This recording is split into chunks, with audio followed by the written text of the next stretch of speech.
I lost my job 3 weeks ago. Jennifer left 2 weeks after that.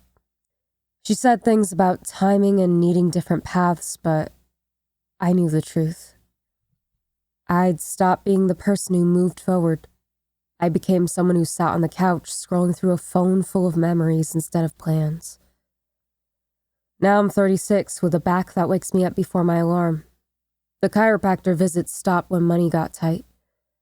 Groceries come every other week instead of weekly. The space between necessities fills with late-night nostalgia. Toy commercials from 1994. Station IDs for networks that died before I graduated from high school. Static that sounds like comfort. The algorithm knows what I want better than I do. I spend hours in comment sections where strangers say, "I thought I was the only one who remembered this." I belong there more than anywhere else in my actual life. 3 nights ago, I couldn't sleep.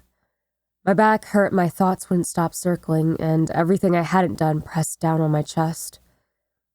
I opened YouTube at 11, told myself I'd watch for an hour. The sun came up, and I was still watching. The feed pulled me deeper. Fast food jingles, Saturday morning cartoons, sitcoms recorded over family vacations. The colors blurred into a VHS haze, that soft fuzz where nothing has sharp edges. The real world waited beyond the laptop screen. Bills on the desk, job listings I should open, the half-empty bed. But the past was louder. At 5:47 a.m., I clicked on a thumbnail. 90 snack commercials you totally forgot about. 43 minutes long. Channel with 300 subscribers. Description said, VHS rip from 1996. Some tracking issues, mostly clean. I hit play. Dunkaroos, gushers, kids with Kool-Aid grins and Sugar Rush energy. I watched because watching meant not thinking about the bills. At 31 minutes, something different started. A kitchen brightly lit. A family with oval heads and stick figure limbs, the kind of cheap animation that filled afternoon commercial breaks. The mother set down a tray of enormous cookies. The chocolate chips caught the light and winked. When you want a treat that's sweet and neat, reach for crumbly cookies. The kid bit in. Stars burst across the frame. The family leaned forward together, mouths opening for the first line of the jingle. A compressed hiss filled the space where the music should have been. It wasn't silence or dead air. A specific sound, like the shape of a melody, had been scooped out and replaced with white noise. The picture kept moving. The family kept singing their silent song. Crumbly cookies, available at grocery stores everywhere. Next commercial. Cereal. A cartoon rabbit. Normal sound. I dragged the video back and played it again. The hiss returned in the exact same spot. I checked the comments. Someone had typed out the full jingle in caps lock. Another person said their dad used to sing it on road trips. 3 people argued about whether there was a key change in the bridge. Nobody mentioned corrupted audio. Nobody said the melody was missing. I opened a new tab. Searched crumbly cookie jingle. Results flooded back. Clips labeled full version and clean audio. A 10-hour loop. Someone's kindergarten class singing it. I clicked through 6 different videos. Every single one had the same gap. The build-up, the hiss, the finish. I tested different speakers, headphones, my phone. I cleared my browser cache and tried again. I used a VPN to route through different servers. The hiss stayed constant. The jingle existed in text. It existed in memory. Thousands of people claimed to know it. I could read the lyrics on a dozen wiki pages. I could see the sheet music someone had transcribed. But still, I couldn't hear it. Sleep would fix this, I told myself. I kept believing that right up until a phone interview at noon where my voice shook, and I forgot a question twice and apologized for being scattered.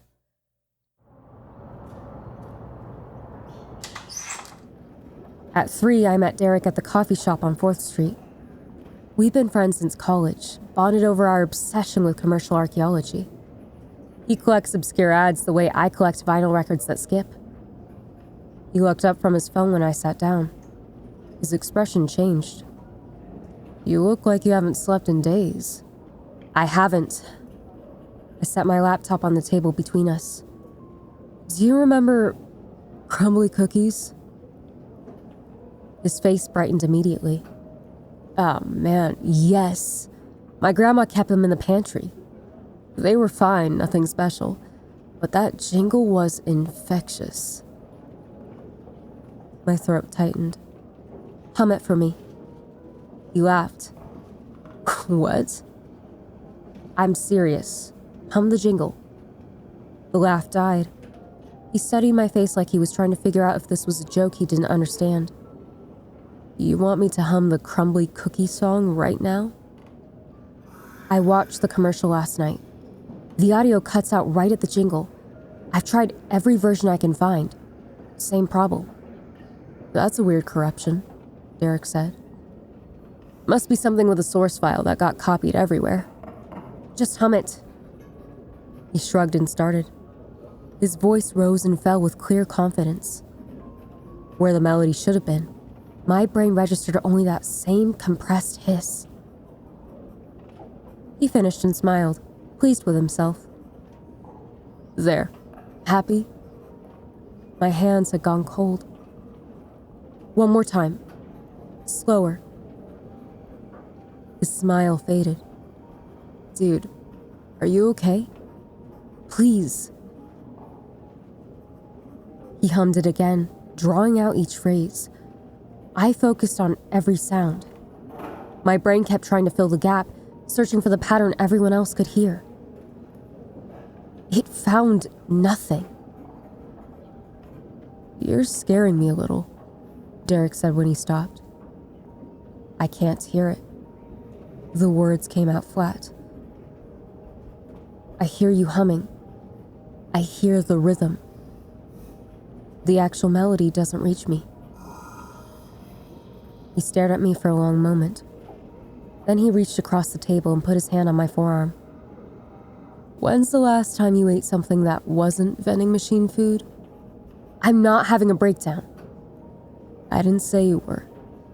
But you need sleep. Real sleep. Maybe talk to someone." He squeezed my arm once and let go. "I'm worried about you." We talked about other things after that. He told me about an estate sale where he'd found a box of local car dealership commercials from the 80s. I nodded at the right times and said the right things, and felt the conversation happening somewhere outside my body.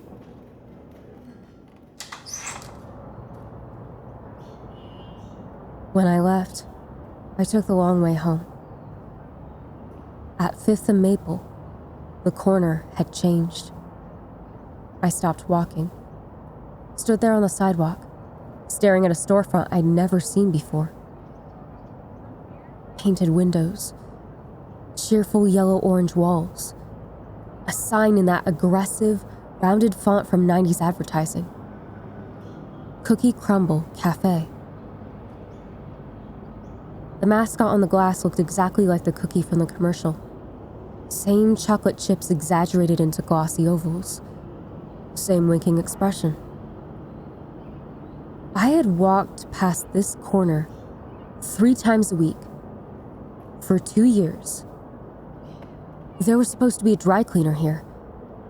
I remembered the faded awning, the steady hum of the machines inside, the chemical smell that leaked onto the sidewalk.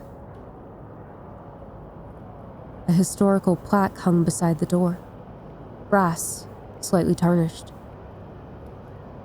Cookie Crumble Cafe, established 1997. Through the window, I could see someone wiping down the counter. A woman in her 50s looked up and smiled. The display case held enormous cookies identical to the ones from the ad. The walls were that same yellow-orange. I went inside. A bell chimed above my head. "Help you?" the woman asked. "When did this open?" She blinked. 28 years ago this November. My mom started it right after the crumbly cookie campaign took off. She loved that jingle so much. She wanted to make a little place that felt like it. There was a dry cleaner here. Her smile stayed fixed, but her eyes narrowed slightly. Not that I remember. Maybe a long time ago. This was an empty lot when Mom bought it. I looked at the photos covering one wall. Grand opening, 1997. A younger version of this woman standing beside an older woman, both holding oversized cookies. Birthday parties from the early 2000s, kids with frosting-smeared faces. A newspaper clipping about local businesses weathering the 2008 recession.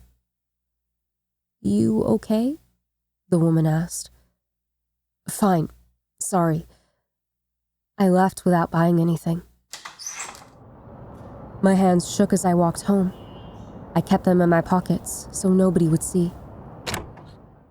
Once I was inside my apartment, I opened Google Maps, searched the address, clicked through Street View history. 2023 Cookie Crumble Cafe, painted mascot on the window. 2019, same building, slightly faded paint. 2012, same building, brighter colors. 2009, the oldest available image. Same building, same sign, same mascot cookie winking from the glass. I opened my laptop and started taking screenshots. Every search result, every timestamp, every Street View image. I saved links. I documented everything I could find. The laptop felt like the only solid thing left in the world. I searched for the jingle again that night. Articles, playlists, wiki pages, Spotify links. Every single source insisted the song existed, that everyone knew it, that it had been inescapable in the late 90s. In a comment thread on a nostalgia forum, someone mentioned the Night Trippers. Fun fact, they sang the crumbly cookie jingle before they made it big. That's what launched their whole career. I knew the Night Trippers. I'd listened to them constantly in college when I was barely holding myself together. Quiet folk songs with long silences between chords.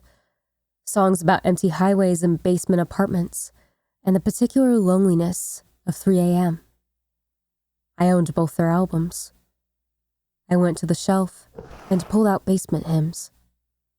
The cover looked right. Their faces in shadow, photographed in what looked like a concrete stairwell. I flipped it over. The track listing had changed. Sirens on the Highway had become After the Fame.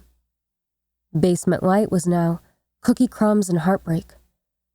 Every title had shifted into something bright and cheap and referential. My hands started shaking so hard I almost dropped the case. The liner notes thanked the Crumbly Cookie campaign for launching their career. I didn't remember that. I remembered reading these same liner notes 100 times. They'd thanked a college radio DJ in Madison and a house show venue that had let them sleep on the floor. I put the disc in my laptop and pressed play. The first track started. Their voices, same harmonies, but the lyrics had turned saccharine. Childhood memories, chocolate chips melting on the tongue, television jingles that stayed with you forever. Every song twisted around the same center, a folk album rewritten to celebrate something that shouldn't have mattered. I ejected the disc, held it in both hands.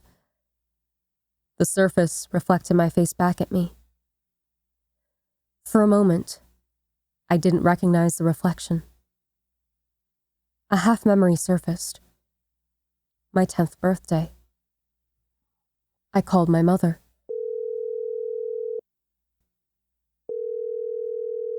She answered on the second ring. "Hey, sweetheart. Everything all right? Do you remember my 10th birthday?" She laughed. The Pokemon cake. You were so mad because the bakery was sold out, so I made one myself. Pikachu looked like a yellow blob, but you loved it anyway. Why? Did you make anything else? Those crumbly cookies you kept begging for. You sang that jingle all day. Drove your father up the wall. She started to sing, her voice going high and childish. Crumbly, crumbly, cookie. I heard her voice. I heard her breath between syllables. I heard the rhythm of the words. The melody never reached me. Just the hiss, filling the space where music should exist. Alex? You still there? Yeah, just tired. You should look at the pictures Emily posted in the family album. You looked so happy. I hung up and found my sister's Facebook. Scrolled back to a post from 6 years ago, a throwback photo set. There I was at 10, grinning over a chocolate shake shaped like a deformed Pikachu. Oversized cookies circled the plate. In one photo, my mother and I had our mouths open mid-song. The caption, "Remember when Alex made us all sing the crumbly cookie jingle? Classic." I didn't remember any of it. The colors in my apartment had changed. They looked even and flat, like someone had color-corrected reality and pushed the saturation up high. The books on my shelf looked painted on. The shadows under my desk looked printed. I walked to the bathroom and stared at myself in the mirror. Same features, same face. But it looked rendered instead of real. The light didn't behave the way light should behave. A rhythm had started pressing behind my eyes. Words forming in that pattern. Crumbly, crumbly, cookie. My brain kept trying to fill the missing melody. It kept failing. I didn't sleep that night. Every time I blinked, the walls flattened further. My desk lost depth. I reached out and touched the corner where it met the wall. My fingers went through the connection like it wasn't quite there, like the joint existed in a space slightly to the left where my hand could reach. I pulled back, stared at my hand. The skin looked normal. The room looked normal. I touched the corner again. Solid this time. By morning, I couldn't make myself step into the hallway. The air outside my door had taken on that glossy quality of animation. The carpet pattern repeated like background art, the same 4 tiles over and over. When I looked at it straight on, it seemed fine. When I looked away and back, I could see the loop. I opened the screenshots I'd taken of the wiki page. They'd changed. Extra paragraphs now, longer edit history. The photo of the bakery showed graffiti on the sidewall that hadn't been there before. The date of the grand opening had shifted back to 1996. I closed the files and opened them again. More changes. The building looked older. The historical plaque mentioned a different founder. The world was deciding on a version of events. I was the last error it needed to correct. I called Derek again.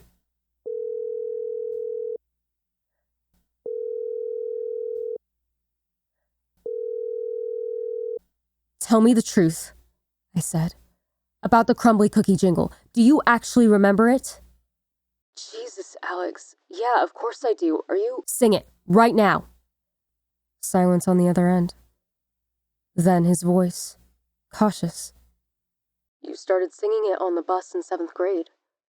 We drove Mrs. Patterson insane with it. You remember that, right?" I didn't. "Sing it anyway." He sang.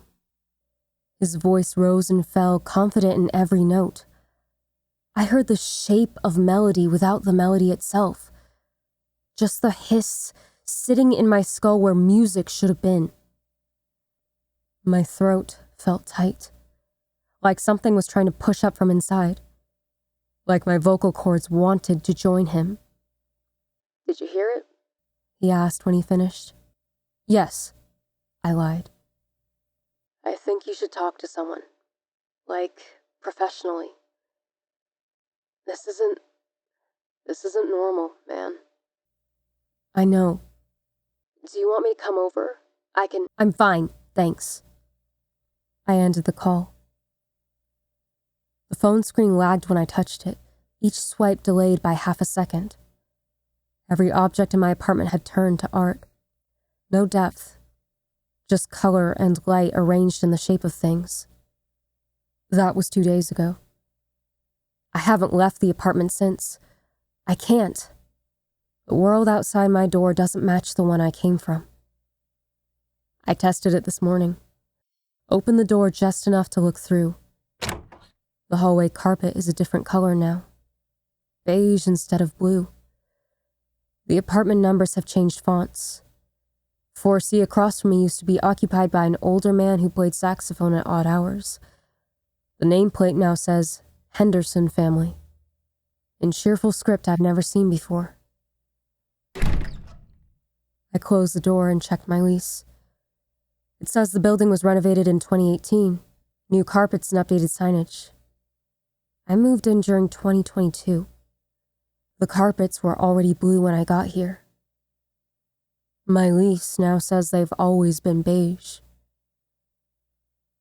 I can feel the pressure constantly. The rhythm loops behind every thought. Crumbly, crumbly, cookie. My mouth shapes the words without permission. I catch myself humming and have to physically clap my hand over my lips to stop, because I don't know what sound I'm making. My childhood memories have started splitting. I remember my 10th birthday with the Pokemon cake and no cookies. I also remember my 10th birthday with the Pokemon cake and crumbly cookies, and singing the jingle until my throat hurt. Both memories exist in my head at the same time. Both feel real. The second set is getting stronger. I tried to leave again an hour ago.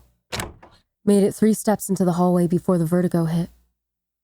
The floor tilted. The walls breathed. I stumbled back into my apartment and slammed the door. When I looked through the peephole, the hallway was blue again. Blue carpet, old font on the apartment numbers. The nameplate across from me was blank. No name at all. I opened the door. Beige carpet.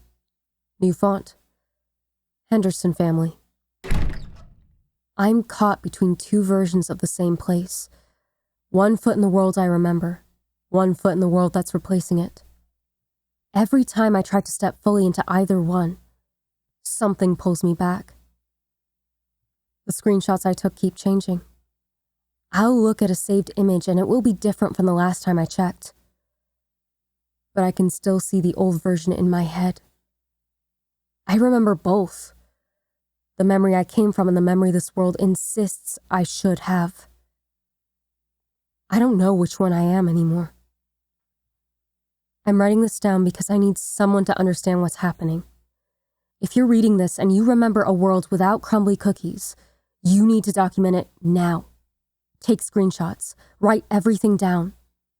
Because the world will try to correct you. It will rewrite your past to match everyone else's. And if you're unlucky like me, you'll end up stuck between the 2 versions, unable to move forward in either one. I can't hear the jingle. That gap is the only thing keeping me anchored to where I came from. But the pressure keeps building. My brain keeps searching for the melody. My throat keeps trying to sing.